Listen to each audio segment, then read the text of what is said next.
Hey guys, alright, it's time to get started with this playtest and stuff like that and discuss some stuff behind the scenes. So one thing I do want to point out real quickly, obviously the UI right now looks totally messed up, chaotic all the way over here, and everything else spaced out nicely in the middle. Yeah, it's probably for one of two reasons. Either A, I don't have this guy here anchored, or B, it's because of me having the ultra-wide screen. I'm not really sure which of the two, so I'm going to have to double check that when we get done with this recording. Moving aside from that, we're going to go through some of these tabs. We're going to start off with the settings tab. And yeah, I can already tell that it's a mix between the two, because this should technically be under here, and this is anchored. So I know it's a mix between the two. Alright, so we have our camera controls, we have our mouse controls, we have our keyboard controls, movement, things like that. So the keyboard, the player is able to change their paintballs from yellow, green, blue, red, and purple with 1, 2, 3, 4, and 5. They can end the game and go back to the main menu with the escape button. There is one thing that I did forget to add actually on here, and I did not mention anything about there being a spacebar. But the player can actually use the spacebar button to jump. That should have actually been mentioned, and was one thing that I did forget. Movement. Technically, I would say that spacebar would go with movement, and it is clearly not there.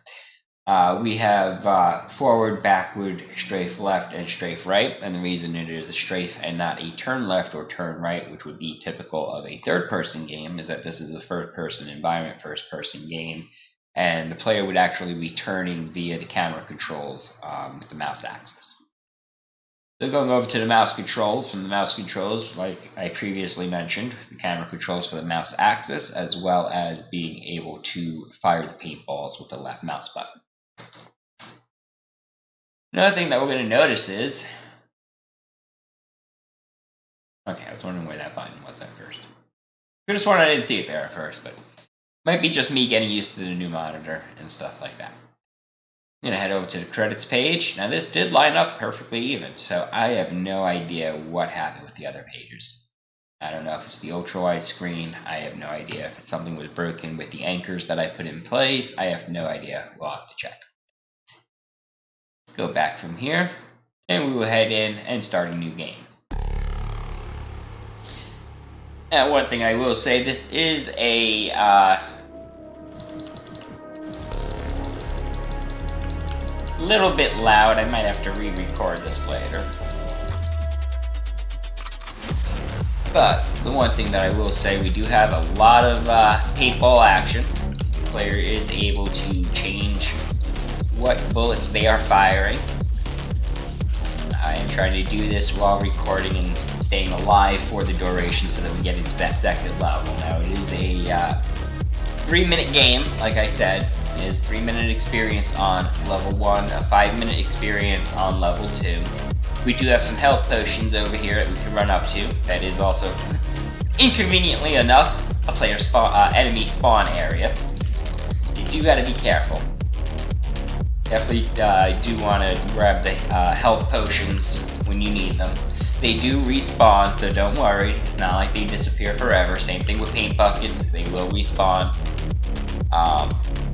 They are on a set duration. I'm not going to go ahead and be a spoiler on what that duration is. You guys will just have to play the game and experience it for yourself. Some objects in the world do react to physics. And if the player shoots it, they can have some fun and toss things around as they may.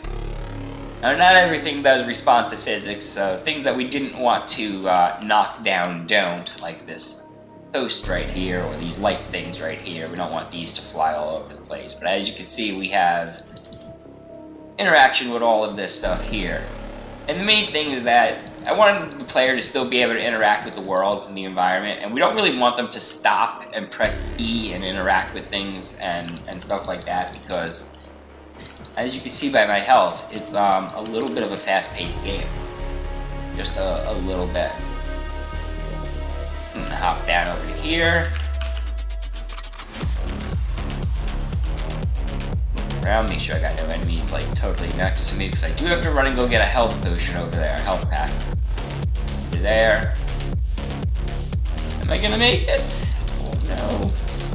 No, I didn't. Alright, well, I got defeated. We're gonna go back to the main menu. And we're gonna restart. Now the reason why it goes to the main menu instead of just restarting the level is because of how the timer is actually working. If I had the player restart right at that level, it actually like reduced the time, I guess, because of how it loads in and stuff like that, and whatever it translates to. It was reducing the time for the player being in the level where it was a 3-minute thing. The player would automatically start, and then there would be like 2 minutes and 52 seconds remaining. So it kind of gave them an unfair advantage of 8 seconds. And technically in a game like this, that matters. So I'm going to hop back in here, and I am going to go ahead and go through the entire experience one more time. And this time I'm going to try... Oh, I'm going to try to focus. That was pretty cool. That was pretty cool. I'm going to try to focus a little bit more. If you have full health, by the way, and you do run over these, do not worry. They will not disappear on you. One other thing to note is that if you see one of them just magically disappear and then another one take its place a second later, that is literally just it refreshing really quickly. You may or may not notice it. I personally have never noticed it or experienced seeing it happen, but I'm also never around when it does.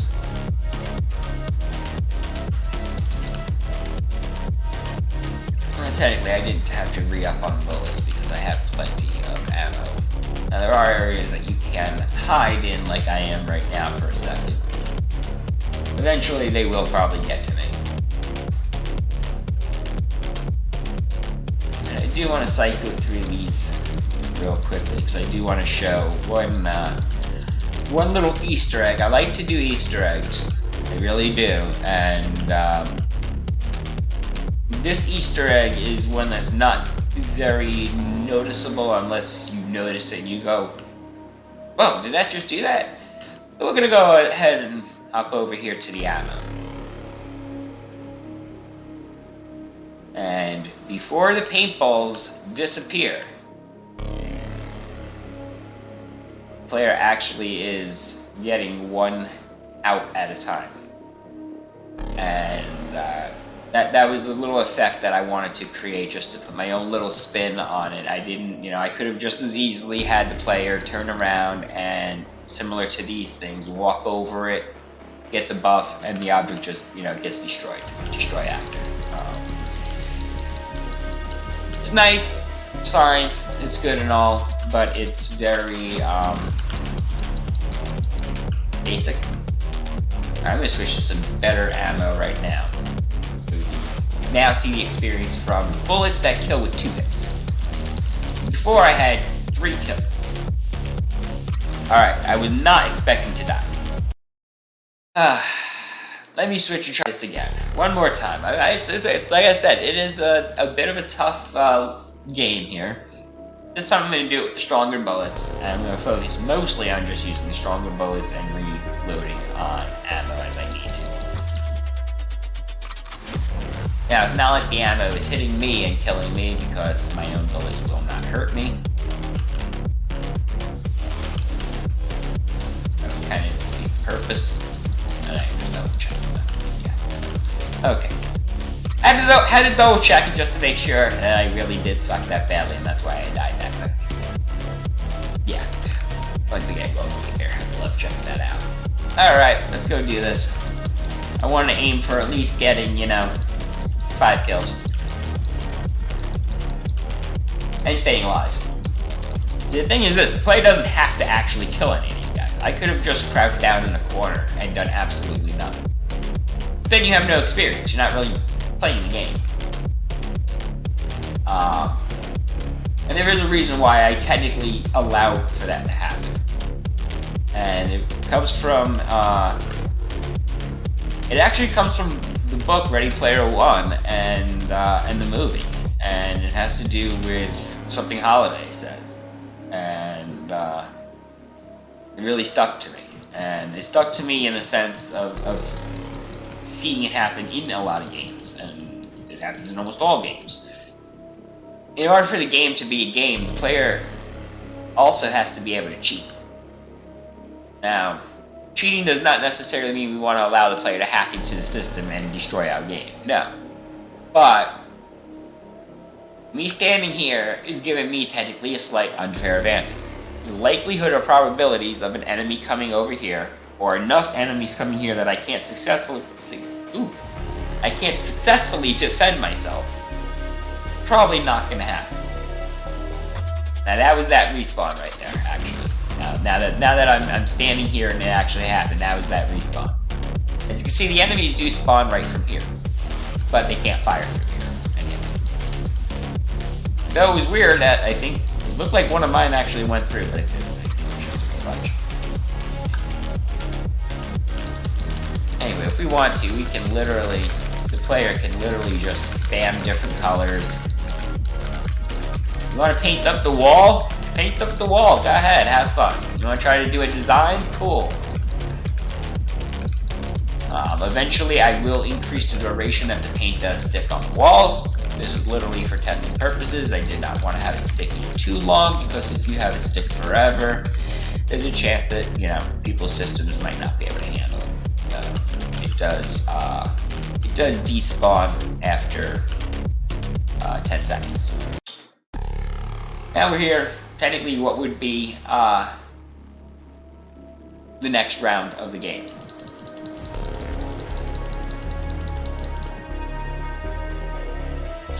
This would be round 2.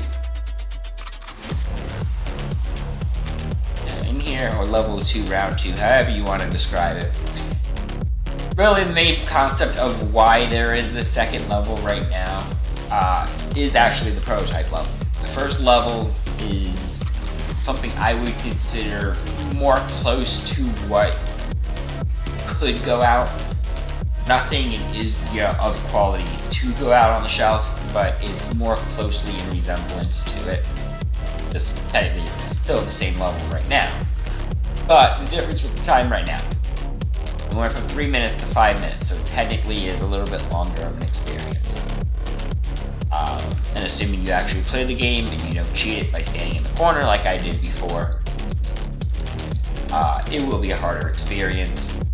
Possibly down the road, the enemies will be tweaked to do more damage. Maybe they'll have a second type of ammo that they're possibly able to fire, and we have 2 different ammo types for the enemy. Maybe eventually down the road they'll have all 5 matching ammo types similar to the player, because the player already has that capability. It would not be unthinkable to be able to give that to the AI. All of that behavior is actually coded into the bullets, and the only information that the player needed from the bullet technically would have been the quantity. And the way I have that code ran is I have that actually on an actor component that controls all the stats. So it controls everything from the health, total amount of kills, the time left, as well as each individual ammo for the 5 ammo types. So all of that is running in there to keep the code nice and clean, to keep it organized.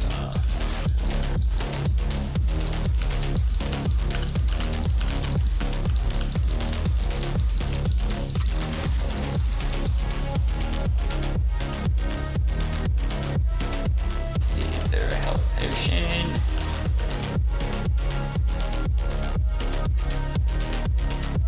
Corner seems awfully quiet this playthrough. There's another one. Closer. Technically, I'm not in range for them to see me quite yet.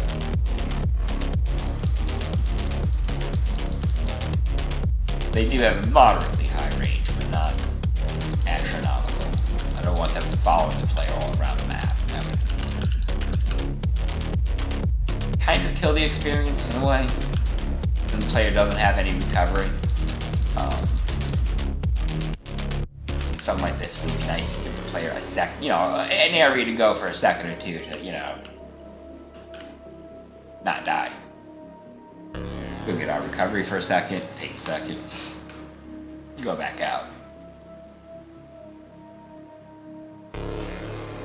Don't get me wrong, if we had a hardcore mode or something like that, then maybe I would take those recovery points that I was just showing you, and I would put a blockade there.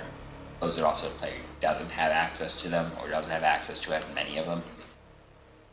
Once again, that's all different things in scalability and scope, stuff like that. There's some more ammo.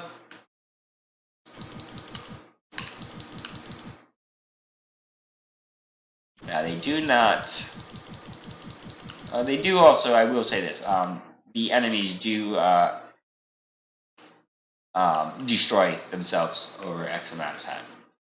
The reason for that is because I didn't want to sit there and have too many of them spawning throughout the world. Because if you did do what I did and you ended up standing in a corner, more than likely, if you didn't have a powerful enough system, you'd end up crashing it because you would have 500 entities, 600 entities just running around.